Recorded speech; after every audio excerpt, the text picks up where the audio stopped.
وآخر دعواهم أن الحمد لله رب العالمين۔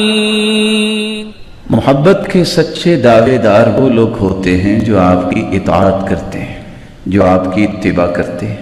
بناوٹی محبت نہ دنیا میں کبھی کامیاب ہوئی ہے، نہ قیامت کو ایک تو کامیابی ملے گی۔ بناوٹی محبت کیا ہے؟ وہ بات کرنا جو اللہ کے رسول نے نہیں کی۔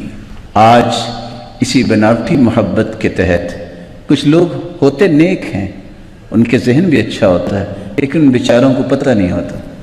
کروڑوں روپے مسلمان لگائیں گے کس بات پہ؟ اس بات پہ کہ اللہ کے رسول کے میلاد کو منانا ہے۔ کچھ لوگ گالیاں دیتے ہیں، کچھ لوگ لڑائی کرتے ہیں، فساد کرتے ہیں۔ نہ ہمیں لڑائی کرنی آتی ہے، نہ ہم فساد کو پسند کرتے ہیں۔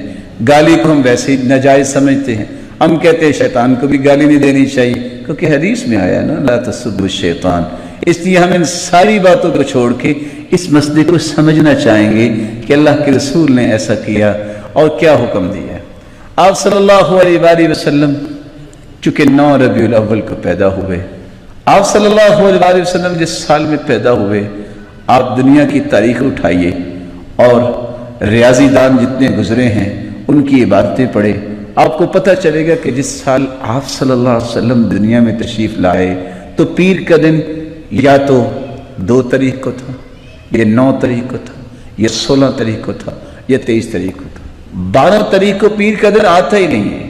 اس لیے آپ صلی اللہ علیہ وآلہ وسلم 9 ربیع الاول کو پیدا ہوئے اور آپ 12 ربیع الاول کو اللہ ذوالجلال کے پاس چلے گئے۔ اب یہ آپ کی مرضی ہے، یہ سننے والوں کی مرضی ہے کہ وہ اس میں غصے میں آ کے کو 10 گالیاں مجھے بھی دے دیں گے، چلو نیکی لکھی جائے گی، لیکن میں چاہتا ہوں کہ وہ گالیاں نہ دے تاکہ ان کی برائی نہ لکھی جائے۔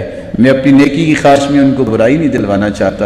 یہ آپ کی مرضی ہے کہ آپ وفات پہ خوشی منا لیں، یا آپ صلی اللہ علیہ وسلم کی بیٹی کی بات کو یاد کریں، صبت علی مصائب لو انہا صبت علی الایام سرن لیالیا۔ لوگوں ہم پہ اتنی مصیبتیں آئیں کہ اگر وہ مصیبتیں اور غم دنوں پہ آ جاتے تو دن راتیں بن جاتی۔ جب آپ صلی اللہ علیہ وسلم دنیا سے گئے تو حالت یہ تھی، فرمایا کہ اگر دنوں پہ یہ غم آ جاتے تو دن راتیں بن جاتی۔ لمبی چوڑی بحث نہیں، لڑائی نہیں۔ کسی مسلمان بھائی سے ادب سے پوچھئے گا، بھائی یہ برتھ ڈے منانا، یہ عید میلاد منانا نیکی ہے کہ برائی ہے؟ وہ یہ تو نہیں کہے گا برائی ہے، کہے گا نیکی ہے۔ آپ کہیں ٹھیک ہے، اگر یہ نیکی ہے تو یہ بتائیے اس نیکی کا علم اللہ کے رسول کو بھی تھا کہ نہیں؟ یہ تو نہیں کہہ سکتا کہ نہیں تھا، کیونکہ کہنے والا اس سے بڑا تو کوئی ظالم ہی نہیں ہو سکتا کہ اللہ کے رسول کو بھی نیکی کا پتہ نہیں۔ وہ کہے گا ہاں اللہ کے رسول کو نیکی کا پتہ تھا۔ صرف تیسرے سوال پہ آپ کا مسئلہ حل ہو جائے گا، اگر اللہ کے رسول کو اس نیکی کا علم تھا تو کیا آپ نے امت کو اس کا حکم پھر دیا یا نہیں دیا؟ آپ نے یہ کیا؟ صرف یہاں آ کے آپ کا مسئلہ حل ہو جائے گا، بات نہیں ہے، لڑائی نہیں ہے۔ اگر تو وہ کہے کہ حکم نہیں دیا تو پھر بھی مسئلہ حل ہو گیا، اور اگر وہ کہہ دے کہ ہاں اللہ کے رسول نے حکم دیا تو اس سے ادباً گزارش کیجئے کہ صرف ایک حدیث دکھا دے، صرف ایک حدیث۔ 63 سال اللہ کے رسول کو ملے ہیں، آپ نے کسی ایک سال بھی یہ کام کیا ہو؟ سیدنا ابوبکر صدیق جس کی محبت کا اندازہ یہ کہ وفات کے بعد اپنا سر گھٹنوں میں لے کے بیٹھ کے رویا کرتے تھے، کہتے تھے کب اللہ کے رسول سے ملیں گے۔ 2 سال حکومت کی ہے، انہوں نے ایک مرتبہ بھی یہ کام کیا ہو؟ وہ عمر رضی اللہ تعالی عنہ جو 10 سال خلیفہ رہے ہیں، انہوں نے ایک مرتبہ بھی یہ منایا ہو؟ وہ عثمان جس کے بارے میں فرمایا تھا عثمان میری اگر کوئی اور بھی بیٹی ہوتی تو میں تیرے نکاح میں دیتا، عثمان آج کے بعد تم جنتی ہو، جو بھی کچھ عمل کرو، ما ضر عثمان بعد هذا اليوم۔ اور عشاء سے لے کے صبح تک دعا صرف یہی کرتے رہے، اللہ عثمان کو بخش دے، اللہ عثمان کو بخش دے۔ 12 سال ان کی حکومت رہی ہے، انہوں نے ایک مرتبہ کیا ہو؟ سیدنا علی کو کون نہیں جانتا؟ یہ کون ہیں؟ یہ سیدہ فاطمہ کے خامند ہیں، علی المرتضی رضی اللہ عنہ وارضاہ۔ 4 سال تک انہوں نے حکومت کی ہے، خلافت کی ہے، ایک مرتبہ انہوں نے ایسا کیا ہو؟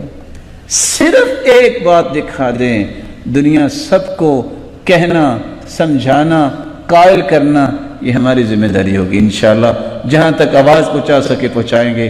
اگر دنیا میں قرآن مجید میں اگر اس کا حکم نہیں، حدیث میں اس کا حکم نہیں، 1,44,000 صحابہ نے ایسا نہیں کیا، تو پھر اللہ سے ڈر جائیں، پھر اللہ ذوالجلال سے ڈر جائیں، قیامت کو اس کا حساب ہوگا۔ اللہ کے رسول نے جو دین دیا اس میں 2 ہی عیدیں ہیں، عیدان عند اولی النہی لا ثالث لہما لمن یبغی السلامة فی غدی الفطر والاضحى وكل زیادة فیہما خروج عن سبیل محمدی۔ دین اسلام میں صرف 2 عیدیں ہیں، جس کو عید الفطر، عید الاضحیٰ کہتے ہیں۔ جو تیسری عید کا اضافہ کرتا ہے یہ اللہ کے رسول کے دین سے باہر نکلنے کی کوشش کرتا ہے۔